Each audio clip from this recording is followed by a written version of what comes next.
So what's going on, guys? I am Black Ops Amazing. Welcome back to another video on the channel. People think they have spotted the Victis characters, Misty, Malton, Stuhlinger and Rustman, dead in farm. The first map in Black Ops 7, the TRANZIT remake if you want to call it that. In this section of the teaser that Treyarch released, as the camera pans past the house, we can just about make out there are 4 people lying dead around the table. The first thing that may come to your mind when you hear this is it's Weaver, Carver, Gray and Strauss. As we saw in the Modern Warfare 3 intro, those characters were also lying dead around a table, but that was in, I think it was Uzbekistan, or it may have been some other location actually, but it definitely wasn't here. This is within the Dark Aether, and at this point in time in our zombie storyline, they are still alive. So it's not them, which leaves us with 2 other options. It is Misty, Malton, Stuhlinger and Rustman, that's one of the theories, or it's a totally random group. Perhaps a family that lived here. Just trying to zoom in and take a closer look at them, it's so difficult because it is blurred.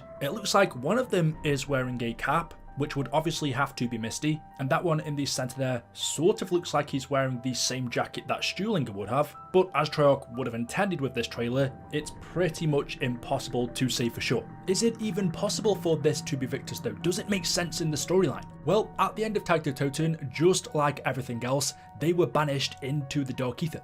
That happened. They didn't die, they were very much alive at that point, so they were sent into the Dark Aether alive. What happened to them when they got in there is a different story. If we look at some of the characters that have been trapped within the Dark Aether, Zykov, for example, was locked in there in the 1940s. However, he managed to survive, killing anything that attacked him, having no other choice but to consume them, and that, over time, along with the effects of the Dark Aether, caused him to grow bigger and stronger, where he eventually evolved into the Forsaken. So that's one example of a human being trapped in the Dark Aether surviving. Samantha Maxis is another prime example. The first time she was locked in the Dark Aether in Firebase C, even though she wasn't in there for very long, it was 3 days, or for her, I think 3 months. Physically, it caused her eyes to turn purple, and she gained some powers. Another character, Pytra, he managed to survive in the Dark Aether, hiding in the shadows, attempting to escape. Sometimes he did, but he was never fully successful, as the Forsaken would drag him back.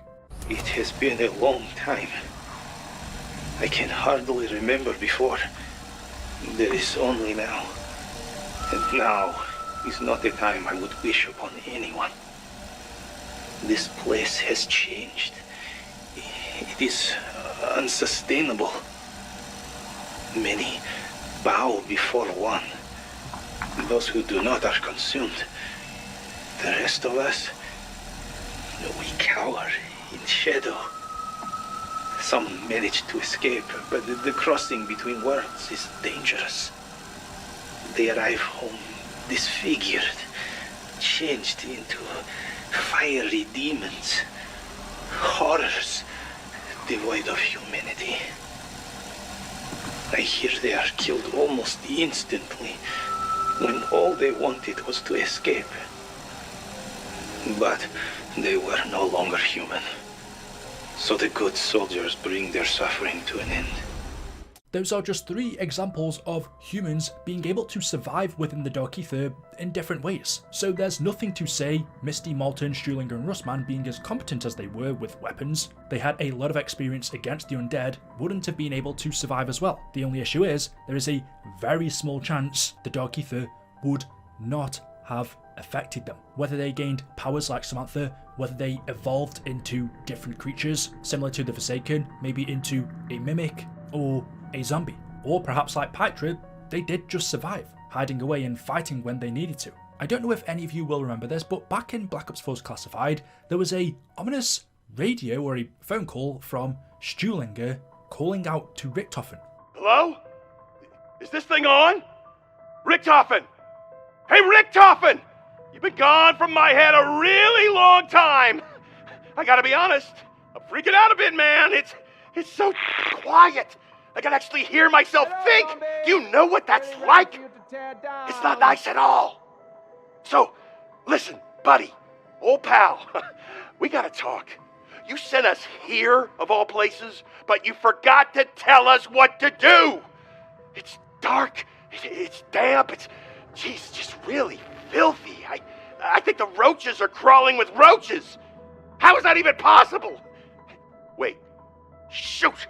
Am I even talking to the right Richtofen? Oh, You could be the other one, right? Or the other one. Yeah, you know what? Just go talk to your Richtofen pals at the hoity-toity Ricky Gang Clubhouse and find out what the we're supposed to be doing! The thing that was so strange about this phone call is, during this time in Classified, Samuel hadn't yet been banished into the Dark Aether. He was still stuck inside of his cryostasis pod in Alcatraz. Yet he's telling us that he believes Richtofen has sent him somewhere that is dark and damp, and where the walls are crawling with roaches. Samuel has to be sending this message after he left his cryostasis pod because 1, he knows there are multiple Richtofens, and 2, there is just nowhere else in the zombie storyline where this could have happened, as we received it as a part of the broken cycle, which would suggest it is being sent from him after his banishment into the Dark Aether. But there's 2 issues there. Well, 1, the multiverse would have been destroyed at that point, and this location, this universe that Classified is in, that we received the phone call from, would have been banished into the Dark Aether as well. It wouldn't or shouldn't have been possible for Samuel to make this phone call to Classified if he was banished in the Dark Aether, even through time and space. And also, the place he's describing he is in, it being dark, wet, quiet, crawling with cockroaches, doesn't really sound like the Dark Aether. Is it dark? Yes, but not completely. Is it wet, damp, are there cockroaches? Not necessarily. It would depend whereabouts in the Dark Aether you were sent to, but if he was sending this from there, you would think it would say, it's dark, yes, but there are purple glowing crystals around us. The Dark Aether is not necessarily damp, but I suppose it depends on where you are. So there's a high chance Stuhlinger was sending this message after he was banished to the Dark Aether, but at the same time, it could be coming from another point. I just don't know where in the storyline it would fit in apart from an alternate dimension. But that doesn't really affect the main topic of the video because either way, him along with Misty, Malton and Russman were banished to the Dark Aether and they were alive, at least for a short amount of time. Could this be them? It would make sense thematically. Transit was the map we were first introduced to them on in Black Ops 2, so for us to see them dead in that map in Black Ops 7 in the Dark Aether would be a cool throwback. That would mean they were coincidentally sent to this location at the time they were banished, but then again, we've also seen Richtofen, Takeo, Nikolai and Dempsey are there as well, so it wouldn't be that much of a coincidence. We did actually see these characters dead in Buried on Round Infinity, which, just going off memory, was a part of the Richtofen side of the Easter egg. Travelling forward in time, we witnessed Misty, Malton, Stuhlinger and Russman lying dead. Now of course, this never happened because the Maxis side of the Easter egg was canon, in which after he took control of the Aether's energy, he destroyed Earth, but a day before, an alternate version of Richtofen opened up a portal for them, allowing the Victus characters to escape. So they were very close to death in Buried, and on Round Infinity, they did die. We've got 2 options with these characters in Black Ops 7 Zombies. They are either dead or still alive. I do think the dead route is way more likely. We don't yet know the reason we have this version of Richtofen, Takeo, Nikolai and Dempsey. They are clearly not the same iteration we saw pre-Cold War. This is a new set of characters, so it's not like Richtofen, Takeo, Nikolai and Dempsey have survived for all this time. The chances of Victus surviving are not impossible, but very low. Just throwing out a random number, I would say there's like a 95% chance they are dead. And maybe, just as people are theorizing, this is them. I guess we'll have to wait and see. So there we go. Let me know your thoughts in the comment section below. As always, hopefully you've enjoyed the video today. If you have, drop a like rating. Make sure you are subscribed to stay up to date with the latest content on the channel, and I'll see you all in the next one. Until then, goodbye.